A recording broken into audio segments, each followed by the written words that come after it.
Bonjour et bienvenue dans les rendez-vous coaching. Marcher pieds nus dans l'herbe, faire une balade en forêt, écouter le gazouillis des oiseaux ou respirer la bonne odeur des fleurs, la nature nous offre une source de détente infinie. L'heure de se mettre au vert, un sujet pour Stéphane Masson, notre coach professionnel certifié. Stéphane, bonjour. Bonjour Émilie, bonjour à tous. Première question donc, pourquoi avons-nous besoin de la nature, Stéphane? D'abord, la nature, c'est une échappée, un retour aux sources. C'est l'éloignement du béton, de la ferraille, du verre de nos villes pour retrouver le minéral, la terre, la végétation. C'est s'écarter du monde virtuel et informatique, des réseaux sociaux par exemple, et revenir au contact de la matière originelle, vraie et vivante. Ensuite, c'est un retour au calme. Elle représente une façon de s'extraire de la frénésie de la ville et de nos modes de vie trépidants, à 100 à l'heure, et de nos soucis quotidiens. C'est une parenthèse que nous nous accordons. La nature, c'est le calme, la quiétude, la sérénité. Tout y est lent, à l'image des arbres centenaires qui, enracinés dans la forêt, semblent immuables, inébranlables. Nous avons besoin de ce calme pour nous éloigner du tintamarre de la vie sociale et pour nous retrouver avec nous-mêmes si on est seul dans la nature, avec les siens si on est accompagné. Et enfin, c'est l'accession facile à un bien-être immédiat, même si vous ne savez pas vraiment pourquoi. Alors, on en a besoin, oui, mais quels sont les bienfaits de la nature sur la santé mentale et surtout quand dit la science? Une étude américaine menée sur un panel d'étudiants âgés de 15 à 30 ans montre les effets positifs de la nature sur le stress et l'anxiété, phénomène auquel est très exposée cette population, surtout à l'approche des examens. L'équipe de chercheurs de l'université de Cornell dans l'État de New York a demandé à ces jeunes d'aller chaque jour au contact de la nature. Les résultats se remarquent dès 10 minutes dans la forêt, dans un parcours à la campagne. On note une baisse significative de l'anxiété et une amélioration de l'humeur. L'effet positif et relaxant sur la santé se retrouve ainsi dans un bien-être appréciable qui favorise la concentration et l'efficacité au travail.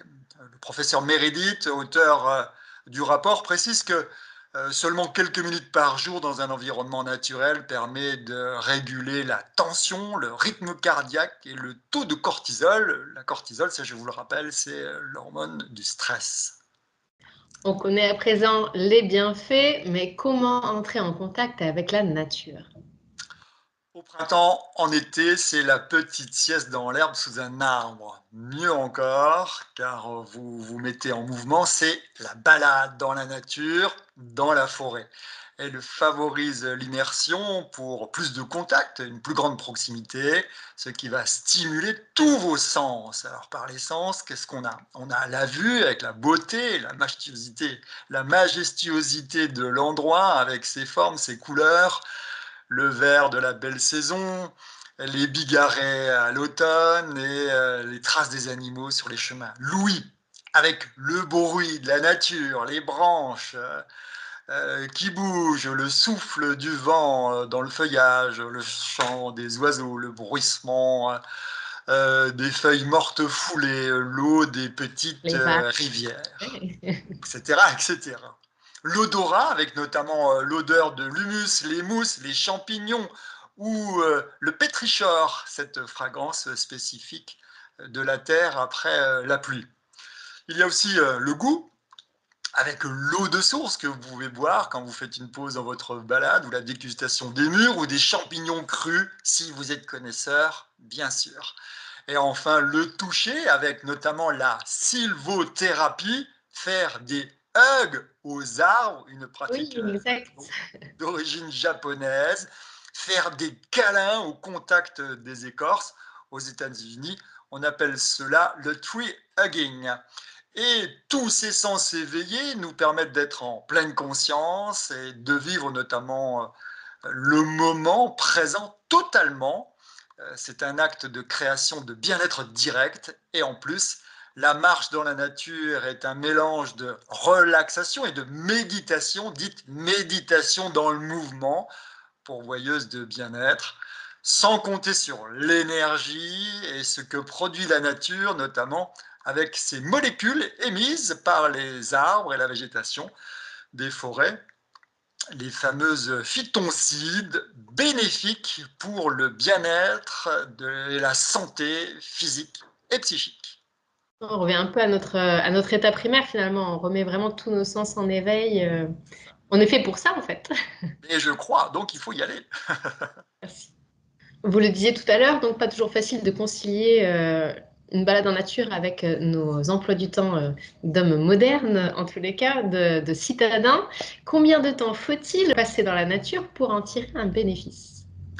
Pour revenir sur cette étude américaine, sur des jeunes, les résultats montrent que certains ont passé 10, 20, 50 minutes, 1 heure en milieu naturel, mais il s'avère que c'est entre 10 et 50 minutes que le bénéfice est optimal et qu'après les effets sont moindres. C'est plutôt encourageant de savoir qu'après une poignée de minutes au contact de la nature, il est possible de se détendre, de gagner en bien-être et même prévenir des troubles psychologiques tels que l'anxiété, le stress ou encore la dépression.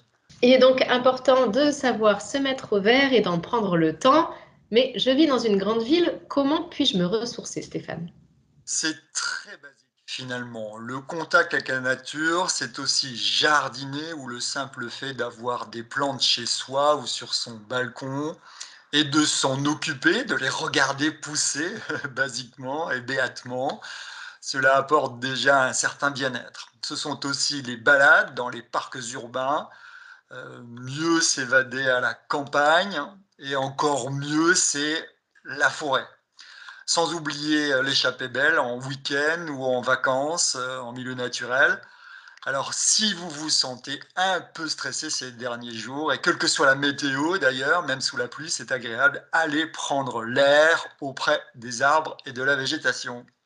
Si malgré tous ces bons conseils et si malgré vos différentes tentatives, vous ne parvenez pas à réduire votre niveau de stress ou que vous ne parvenez pas à lâcher prise, n'hésitez pas à vous faire accompagner d'un coach. Un coach saura vous aider à trouver les clés pour rejoindre une vie plus sereine et c'est exactement ce que propose Stéphane Masson ici présent.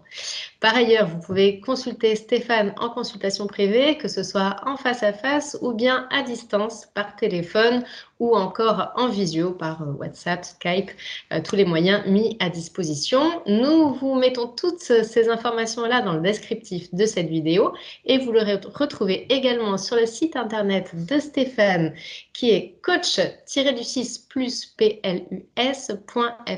coach-du-6 plus.fr. Et pour suivre Stéphane tout au long de l'année, et c'est mon conseil, n'hésitez pas également à le rejoindre sur son compte Instagram qui est stéphane.masson, M-A-2-S-O-N.coach, stéphane.masson.coach. C'est bien cela? Tout juste. Voilà, et si vous avez d'autres sujets que vous souhaitez voir abordés ici, n'hésitez pas à nous en faire part, nous ne manquerons pas d'en faire un prochain sujet. Stéphane, un grand merci De rien, avec plaisir. et merci à tous de nous avoir suivis. À très bientôt. Au revoir à tous, au revoir Amélie.